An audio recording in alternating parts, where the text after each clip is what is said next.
Hello again, everyone, and welcome back to the Underground.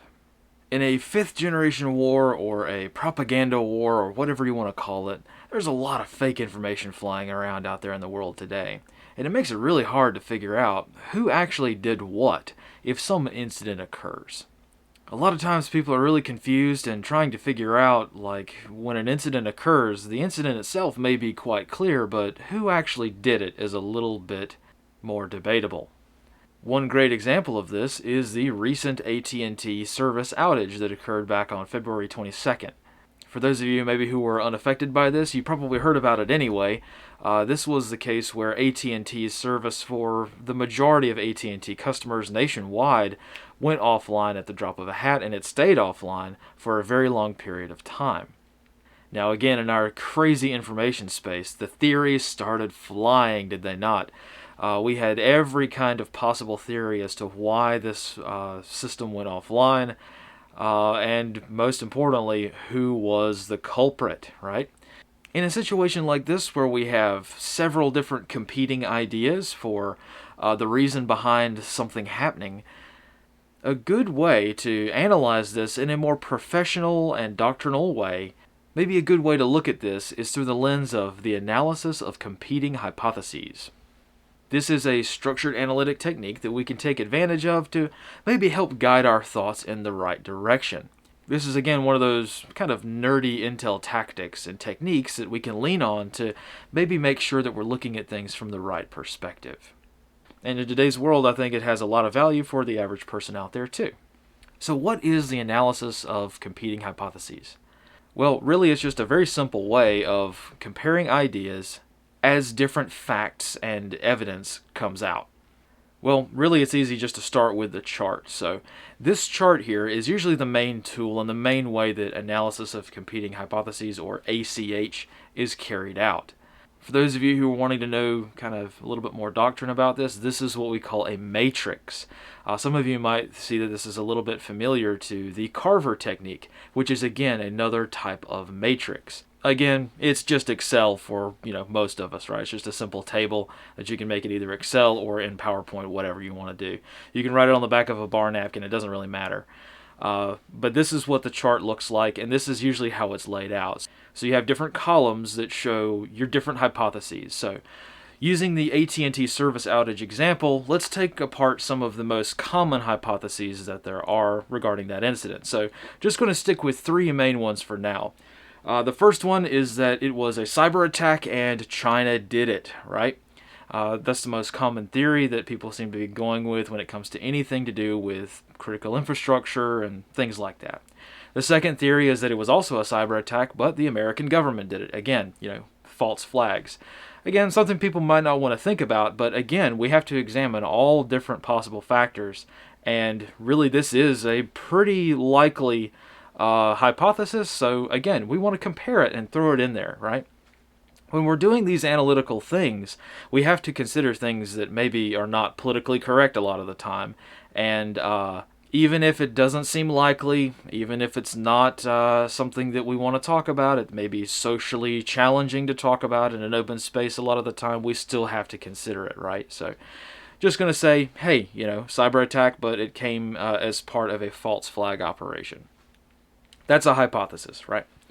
And the final hypothesis, which again, some people may want to believe just outright without doing the analysis, is that it was an accident. Just simple, either an incompetent worker or some kind of software glitch or a software problem of some kind, but nothing nefarious, just a pure accident. So these are the three main hypotheses that we're going to be comparing with each other and comparing against the facts of what happened. So looking at each row, we can see in that on the left-hand side of the matrix here, we have different rows that can express different facts of the case. This is where our evidence comes in. And I'll just go ahead and drop in a few different facts of the case. The first one being that the incident lasted most of the day. Now, that's just a plain fact, right? It doesn't support one thing or the other. It's just a fact of what happened. We'll get to the analysis bit in just a moment. The next fact that we have is that most AT&T customers were affected. So again, just a blanket fact. And then finally we have Verizon customers were largely not affected. Again, there were Verizon customers that were affected, but we're going to have to generalize to some degree when we're working through these problems. So, we have our chart filled out, right? We have our hypotheses along the top, and we have our facts of the case along the side. Now, before we get into this, let's take a break for a moment, and let's try to figure out some of the problems with the system as we go along. I think that'll be a good challenging experience, right? So as I go along and explain how this process works and how most people conduct it, try to take some notes and try to find the points in which personal bias comes into the equation, right? Let's try to pick apart this process and see, does it really do what it's supposed to do? After all, examining any kind of analytical process, whether it be this ACH or the Carver technique or something else, when we're using a structured analytical technique, what we're trying to do is remove personal bias. So let's keep an eye out for that, right? Go ahead and take some notes, just kind of mentally remember some of the points along the way as I explain this, where personal bias comes into the equation, and where personal bias can skew the results.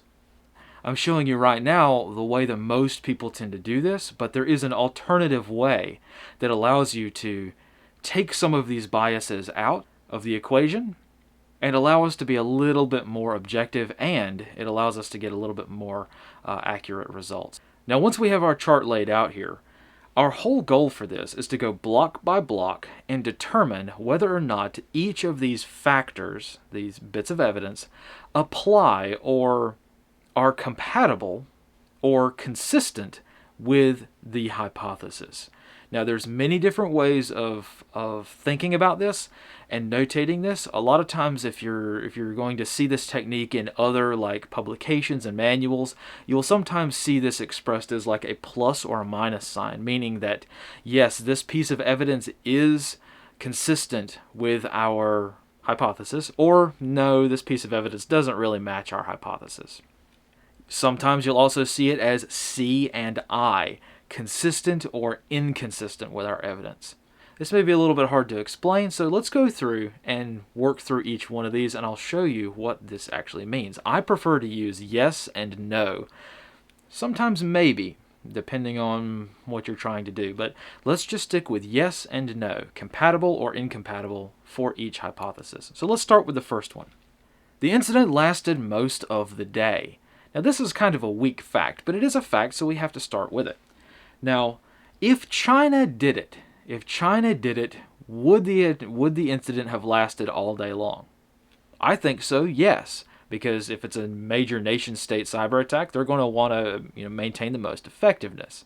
So, right up front, we're going to start with a yes in that block. Moving on over, false flag situation, the more nefarious one, right? If the United States did it, if some federal agency was trying to either make a point or have some kind of political incentive to do it, would the attack have lasted all day? Me personally, I think so, yes, because both the United States and China have similar cyber capabilities. We're talking, nation-state level stuff, so they probably have the ability to do that. So we're going to say yes for that block. Now, coming to the last block here, if there was an accident, would it have lasted all day long? Statistically speaking, no, right? This is kind of a challenging one, but if there was an accident, then most of the time accidents are resolved quite quickly. Even software glitches, they don't tend to last a whole day. That may be a few hours, maybe just a few minutes, but it's very atypical for a nationwide service outage to last all day long. So for this block, we're going to say no. This factor does not jive with the whole accident story. So again, hint, hint, maybe this is a way of injecting a little bit of bias here and there. So we'll come back to that in a moment, though. Let's move on down to the next one. This one's a little bit more clear. Most AT&T customers were affected. Again, for this one, I'm going to say, yeah, this is likely for all three. If China launched a cyber attack, most people would probably be affected. If the United States, a federal agency launched a cyber attack, then yeah, it would probably affect most people because they have similar cyber capabilities. And finally, if it was an accident, it does have the potential to affect most people. But now coming down to our last factor, our last little bit of evidence that we have on our chart here, Verizon was not affected.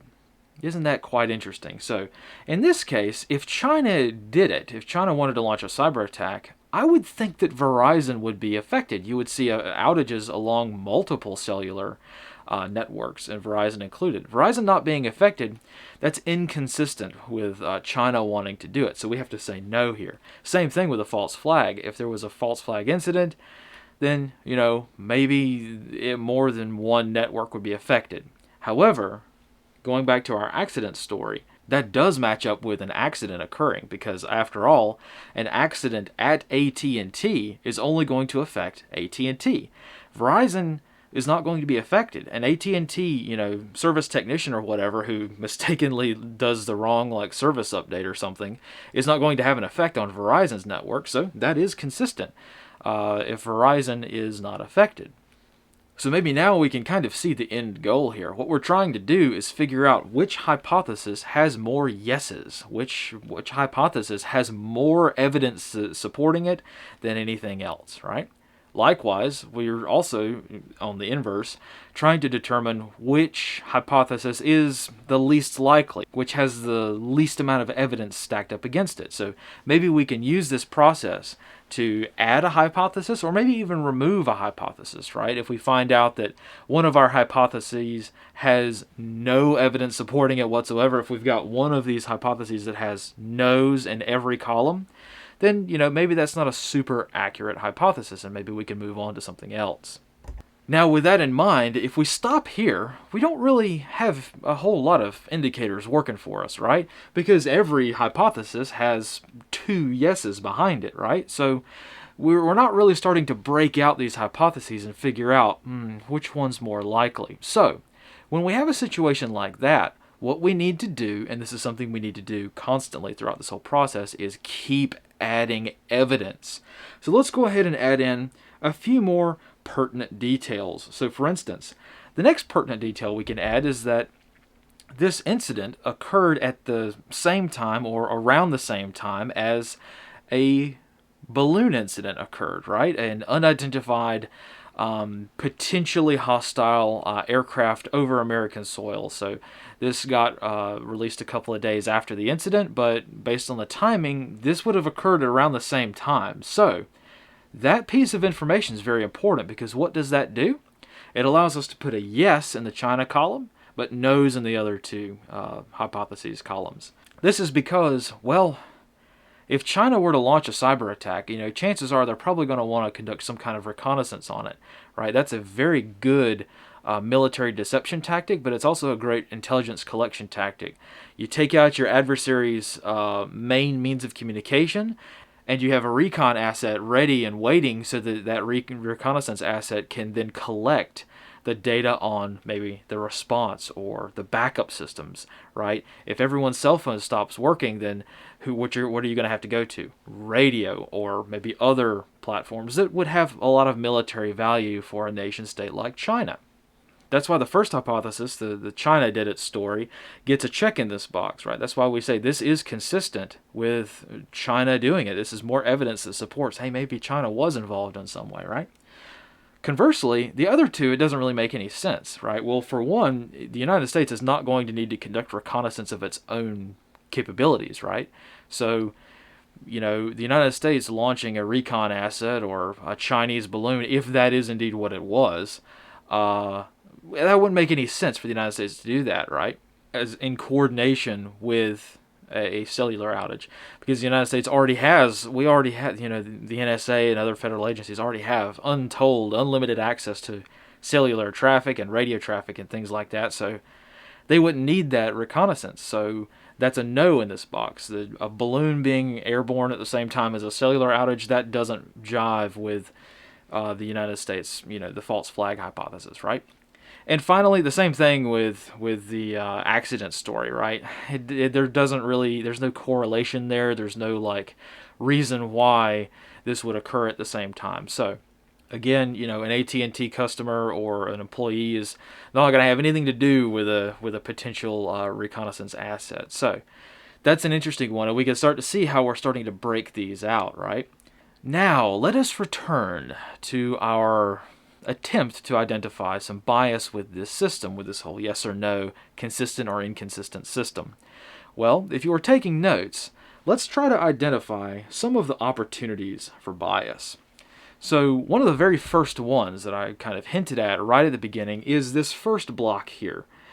The incident lasting most of the day is not consistent with an accident. This is a very, very big distinction. It may not seem like it's that important, but we have to remember, how was my line of thinking different than the first two blocks with this block? I made the assessment that it is not very likely that an accident would occur that would last the whole day. And I arrived at that assessment using statistics, right? Using the averages, right? So in this block, I used an average, not a capability. Is it possible for an accident to last the whole day?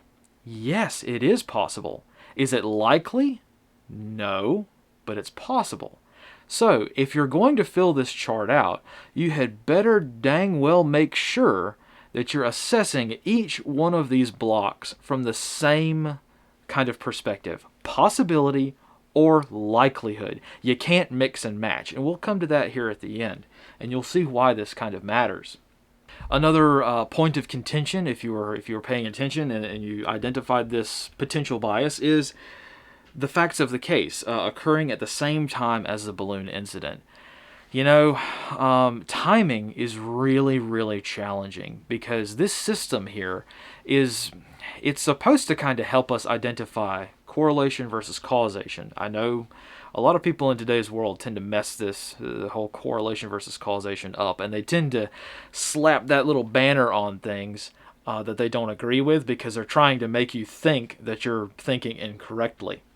But when it comes to timing of an incident, when it comes to the hour of an incident or the day something occurs, it's really challenging to put this kind of thing on the chart because it could just easily be something else, right? Now, this isn't so bad in this specific example because this is a pertinent fact, right? This is something that is very, very pertinent, and I think that it's a strong indicator, right? It's not a weak indicator. It's a strong indicator of something, right? So this is one of those cases where the correlation being so high means that its importance on the chart is pretty good. So this is a point of personal bias, though. But again, in the social sciences, we can't remove all biases, but we can reduce them quite a bit. So let's clean off our chart here, and let's go back to the very beginning. And I mentioned that there's a slightly better way of doing this, and it's sort of along the lines, for those of you who are fans of the Carver technique, it's sort of along those lines. Instead of saying yes, no, or maybe in each block, we can assign a number, right? We don't have to assign yes or no, plus or minus, consistent or inconsistent. We can give it an actual rating. So let's go back. And let's, on a scale of 1 to 5, with 1 being the least consistent and 5 being the most consistent, let's redo our whole chart here. And again, this is going to be largely subjective, but it kind of helps us be more objective, right? So right here on the first one, I'm not going to go down all of these, but the very first row is kind of interesting because we have all threes, right? There's an even chance either way that it's consistent or inconsistent with China doing it, with the United States doing it, or an accident. So what does this kind of tell us? Just as a brief side note, when we have the same number in all of the columns, this means that evidence is worthless. It doesn't help us break out a likelihood. It doesn't help us develop this out. So it really doesn't help at all. Now we'll keep it on the chart because it's a fact of the case, but it kind of equalizes everything. Now just going down the chart here, we see some 5s, some 1s, some 2s and 3s here and there, but you can kind of see where we're going with this. And instead of adding up the yeses and nos for each column, Our goal is to add up the total in each column. So how many points, if you want to call it that, how many points does your hypothesis have? And if we add all of these up, we get a pretty interesting number, don't we? We get a 31 for the China did it theory, we have a 23 for the United States did it theory, and we have a 22 for the accident theory. So this kind of helps us, now we can feel a little bit more confident in saying, you know what, considering all the factors, the evidence is stacking up that maybe China did do it.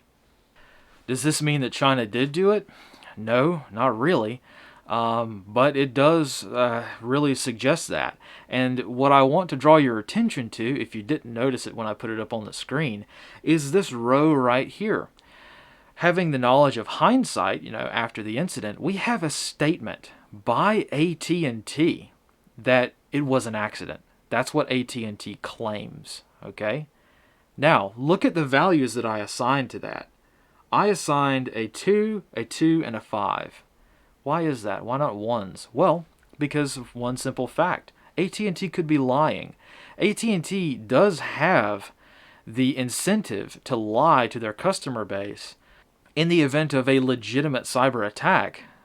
So even if China did attack AT&T would have the motivation to lie and say that it wasn't a cyber attack. It was just a simple misunderstanding or some kind of simple mistake. So this is one of those things where if you turn on your favorite mainstream media of choice and you see the statement that flashes across the screen in nice big letters, AT&T says it was an accident, you're likely to just sit down and say, oh, well, there we go. We're all done. No analysis needed. I'm just going to pack up my stuff and go, right? There's no need to be worried about this at all. But if you factor that in and you do some actual analysis and you work through some of these analytical techniques, you find out that even AT&T saying that it was an accident is not a strong indicator. So this comes into play a lot when it comes to some of these events, right? You might have people tempted to say, well, no, you're wrong. It's not a spy balloon. It's something else. Oh, no, it's not a cyber attack. It's something else. Oh, no, it's not a political targeting event. It's something else. Because, look, they said so. They said it was an accident. It was perfectly innocent. Ha-ha, all fine, right? Well, if you do the analysis and you can have the data on your side to say, no, it's something else, right? And though it's really challenging to arrive at this chart here, even though this is what our numbers indicate, we always have to remember analytical discretion. Never forget that at the end of the day, your analytical discretion comes into play, and that can trump everything, right? You can have all these numbers lining up, but if your gut is telling you something else after you've worked on this issue for a long time, then you might want to listen to that and apply a more heavy weight to your gut feelings on things, because that does come into play a lot more than all this academic mumbo jumbo sometimes. So with all of that in mind, let's identify some of the disadvantages of this system. I know we've identified quite a few along the way, but let's kind of wrap it up and put a nice bow on it so that we can figure out if this is valuable for us. One of the main disadvantages of this system is kind of tied into something that's kind of going on social media right now, and the public consciousness is becoming aware of the very old programming and statistics kind of theory, which is that the purpose of a system is what it does, not what it was designed to do or what it claims to do. It is what it does. So, this system, what does it claim to do? The system claims to allow us to examine multiple hypotheses in such a way that we're not really able to cherry pick data to support our own point. It allows us to be objective and fair when assigning the facts of the case to our hypothesis. The problem with this is that, as you can imagine, you can just leave out facts. You can leave out facts that don't support your hypothesis, or the one that you secretly or maybe subconsciously want to be true. So if I was absolutely dead set on this being a false flag attack, well, I could just leave out, the balloon incident. I could leave out a couple of other indicators, and oh, look, magically, all the points go to my hypothesis. Do you see how you could still do that, even though this process claims to not, right? This disadvantage is why, in my opinion, this is best assigned as a group project. If you are sitting at your desk by yourself assigning numbers to these things, it would be probably a good idea to bounce these numbers off of someone else and see what they think.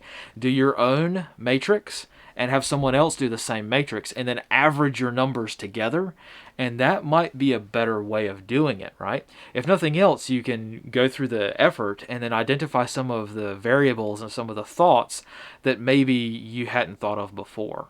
Another disadvantage, and this is a super, super critical thing to remember that people really don't remember, and it's very challenging when you're just number crunching and you're going through and you're just grinding away at this chart with 50 different pieces of evidence or factors. It is really, really easy to forget that you have to pick. You have to pick whether or not you're going to assign this data, this number, to a hypothesis based on possibility and also based on likelihood. Can an adversary do this? Can evidence 1 support hypothesis 1, or can it not? Is it impossible for evidence 1 to affect your first hypothesis? Or is it likely, right? Is evidence 1 likely to support hypothesis 1, or is it unlikely? You can't just do, well, it's technically possible on the first hypothesis, it's technically possible on the second hypothesis, but it's not likely on the third hypothesis. Do you see the change in wording there and the change in mentality? It's very, very important for you to do both. Now, you might want to do one matrix based off of possibility, like is it technically possible? And you might want to do another matrix based on likelihood and compare the numbers, right? This is all what this is about, is just getting a good flavor and a good indicator of if you're on the right track or not. It really does help you to rule out some more off-the-wall hypotheses sometimes. A third disadvantage is that this takes a lot of time, and as we all know, in really any kind of world where you have to work on a project, work expands to fill the time allotted. If I have 15 minutes to provide an assessment on something, then maybe I'm just going to go with my gut instinct rather than going through the mathematical process of drawing this chart and all that kind of stuff. But if I have 3 weeks to get to an assessment, well, I could run through multiple, ACH matrices. I can go through and I can do this many, many times. I can involve other people. I can involve other factors as well. I can remove hypotheses. I can add hypotheses as new data comes in, and I can really drill down and get a pretty good analysis, right? But if I don't have the time to do that, then, my numbers are going to be slightly off. So my numbers, if I were to do this in 5 minutes, are going to be different than my numbers if I had 3 weeks to work on this situation. And that kind of ties into the fourth problem, which is that you really need a lot of evidence to have any sort of accuracy, and you need a lot of hypotheses as well. And sometimes the hypotheses are going to be so similar that they're just different enough to say that they're different, but they're going to be very, very similar. And when you have very similar hypotheses, when the hypotheses are very, very close in their nature, the numbers aren't going to help you very much. So you might find that, of course, bringing back up our own data here, so based on the numbers we have, based on the chart that we've done so far, our accident theory is less likely to be accurate than the false flag theory, but it's only by 1 point, right? So that's not a very strong indicator. That's a very weak indicator. So I think that it's interesting and it's telling, because based on this chart here, you can do a little bit of wordsmithing. And if you're kind of a more nefarious person and you're trying to make this seem more significant than it really is, you could say, look, based on my data, an accident is the least likely scenario. Well, technically it is least likely based on this chart here, but it's not a strong correlation, right? So, that's just something to keep in mind, is that you need more data. And something to consider, just as a brief caveat, this is just the example that I have. If you Google, analysis of competing hypotheses, and you find textbooks, you find white papers, you find, other people talking about this very well-known theory, you're going to have not that many examples. They're probably going to have a chart very similar to what I have here. No more than, maybe a dozen or so pieces of evidence to consider. Well, if you want to get the most out of this, you're going to have to do this with hundreds of lines of evidence, right? And a lot of people just don't have the time for that. So, again, that's kind of a disadvantage of this system. And the last disadvantage that I wanted to talk about is that, if your correlations are weak, if you do this whole process, even with the numbers, and you get to the end and you find that all of your data is just a couple of points apart, well, what does that tell you about your process? I think that tells you that your hypotheses are probably not right, and that you probably need to bring in more hypotheses. You need to bring in another, one or two examples and scenarios that might be a little bit more accurate. So this is why the ACH concept can be pretty frustrating sometimes, because you might spend an hour or two. You might have your whole team, you might have a team broken out. You have 3 different dudes working on 3 different matrices, and you come back and they're all either wildly different or they're all identical. Neither of which is very, very helpful, right? Because if they're wildly different, that shows that you're probably not on the right track, and this process didn't help you get on the right track. And that's what this process was supposed to do. Likewise, if you have everyone come back and you do this multiple times and everybody has exactly the same data that you have, or something roughly very, very similar, well, we're really at the edges of the fringes of what is helpful then, because if you're all thinking alike, then you're probably wrong about something. So maybe it's time at that point to re-examine the evidence, re-examine your hypotheses, and go from there. Maybe use a different analytical technique. And there's plenty of others that we can talk about that will be very helpful. But this is just one way of comparing differing hypotheses based on the evidence, right? It's very simple, very easy to do. You don't need to be an analyst or have any kind of professional training to do this. And it's very helpful for being a little bit more analytically minded in a world where, 5th generation warfare or information war is just running rampant, right? So hopefully this has been helpful for some of you. Thank you all for watching, and we will see you next time. And as always, fight in the shade.